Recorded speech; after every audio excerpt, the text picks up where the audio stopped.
Today we're going to talk about staggering.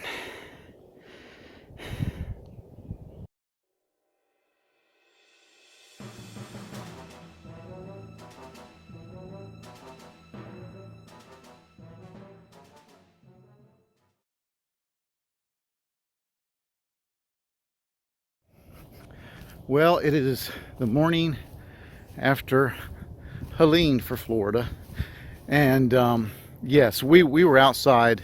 We were outside the area. We were blessed. Very little rain, um, very little wind, incredibly high tide. As you can see, if you're one of my five faithful, you know where the water usually comes to. Um, haven't really got a chance to look at the weather today or the news to see how bad it was for my fellow Floridians, but I'm praying that everybody came through okay. But that is not what this video is about. So we had a late report today on the base because they didn't know what the weather was going to be like, and so I decided to do my stagger here at the house. I just got through, and I thought while I was walking, I thought I would do a video on staggering. You want to call it rucking, call it rucking. I call it staggering because I'm pretty sure that people that see me doing it, that's the word that comes to their mind. But I don't have to tell you exercise is important. Even more important when you get older and you get my age. I have found that this is the best exercise for me. Life in the Marine Corps has done a number on my knees, and there's just a certain point where if I run, I end up getting hurt. Plus, I hate running. I've always hated running. So I don't mind staggering. I don't mind walking fast with a weight. And so I was going to go over how I do it, and you know, maybe it'll strike a chord with somebody that's looking for a method of exercise that'll fit in with their life. Okay, so let's get started with this. Let me take my shit off. So this is me. This is what I wear when I'm staggering. This is a, oh Lord, it might be, what is that company? Armor 3000? I can't remember. Or it might be a dang Condor. I can't remember whose this is, but I've got actual level 3 plates in here. When I first started out, I was using some plastic inserts that they use for like cosplay, and I filled them with plaster of Paris to give them weight and rigidity. And I did that for a while, and then I thought, no, I'm just going to start using my plates. And yeah, I don't know what my hang up was with using the plates. What am I going to do, break them? So I just use regular plates, and then I've in the past added weight. Matter of fact, I'm almost to the point again where I'm going to add some weight, but not much, because I'm not trying to kill my knees in this way. The whole thing, when I count the dumbbells, I carry 12-pound dumbbells, it's 52 pounds. I can't remember right off the bat what this weighs by itself. I'll weigh it and I'll throw it up on here. But so I'm carrying 52 pounds plus water, or knife, whatever. So this is what I carry. This morning I had a cap because I was also carrying a light because it was really dark, and the light's more comfortable with a cap. Sometimes I wear that, sometimes not. This is just some cheap little thing that I put my water bottle and my keys in if I'm at work. This is an emergency strobe. I carry a knife no matter where I go. Up here on the back I have some reflective, these are actually off of one of those Air Force reflective belts. I just cut it up and stuck it inside the PALS webbing, and that's just to take care of if anybody comes on me. They have no excuse for running over me. And then this here, I got this off Amazon. This is a cheap knockoff of one of those, I can't remember the brand, but there's a company that makes very expensive, and I assume very nice, tactical smartphone holders. This one came, and it was specifically made for a, let me turn it around here. It was specifically made for, there's Birdie, everybody. She just killed a rat, and she's very proud of herself, and I'm going to have to go clean it up because she drops it at the front door. This was made specifically for a certain iPhone. I have a Samsung. So what I did is I put some male Velcro just to give it some, get rid of the slickness, and I just threaded some shock cord on there, and I just slide my phone in there. I put it up, and it works just fine. And then I got, you know, my swag, and this is what I wear. As I said, I carry 12 pounders. I used to carry 15 pounders, but my wrist is I got a bad wrist, and so I've gone down in weight. It just got to where on Fridays my wrists would just be screaming.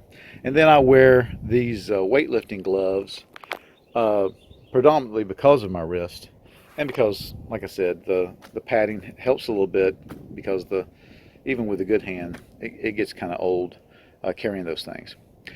Now,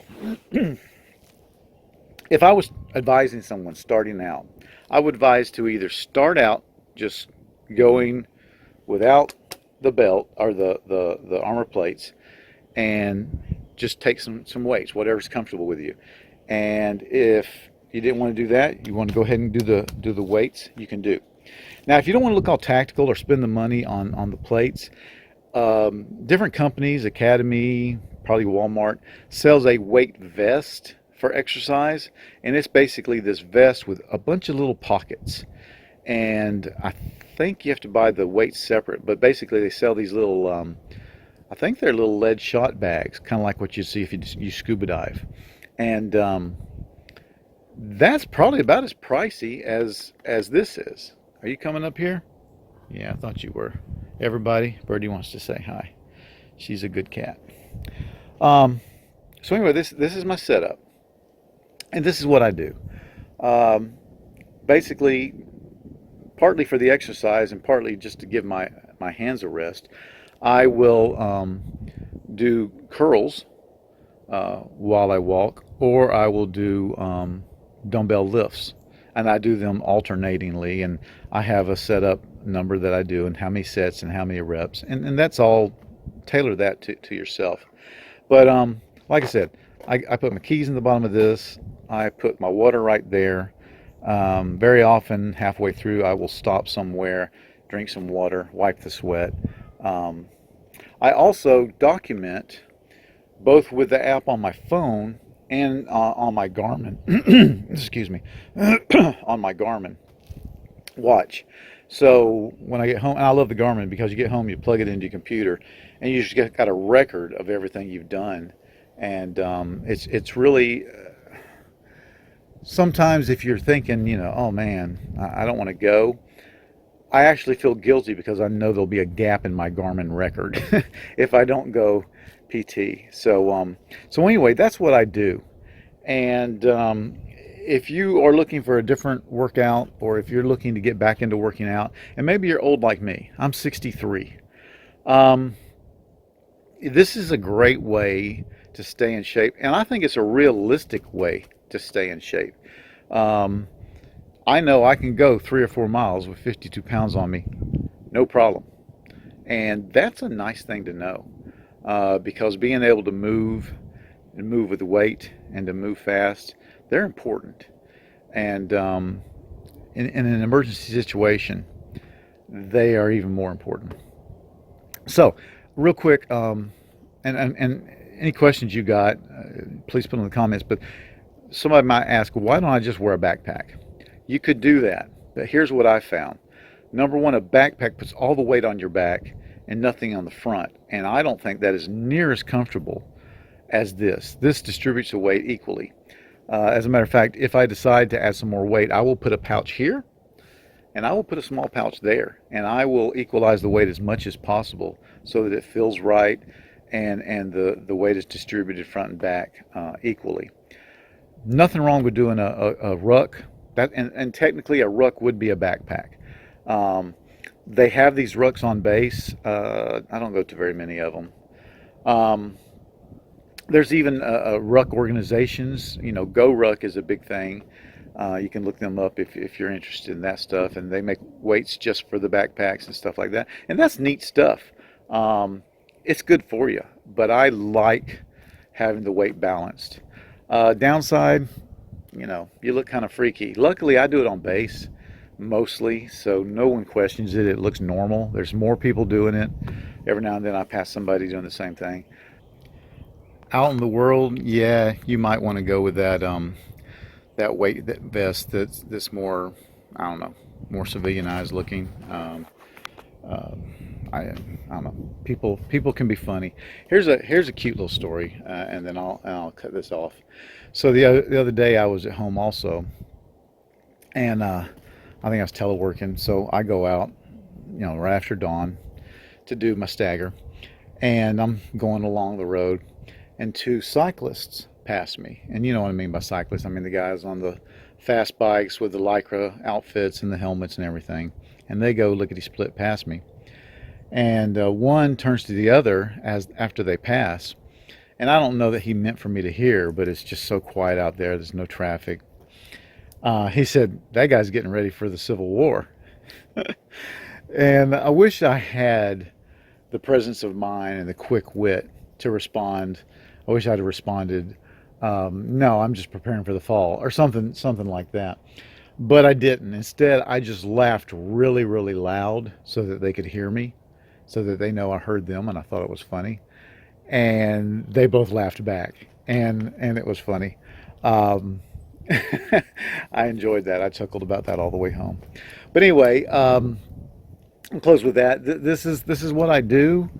Um, if your situation and your circumstance, speaks to this, and you think, well, maybe that's a way for me to continue to working out, even though I don't want to run or I can or whatever. Or maybe you're looking for a change of pace.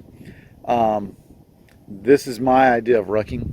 I call it staggering. This is what I do, and it works for me. Hey, thanks for watching.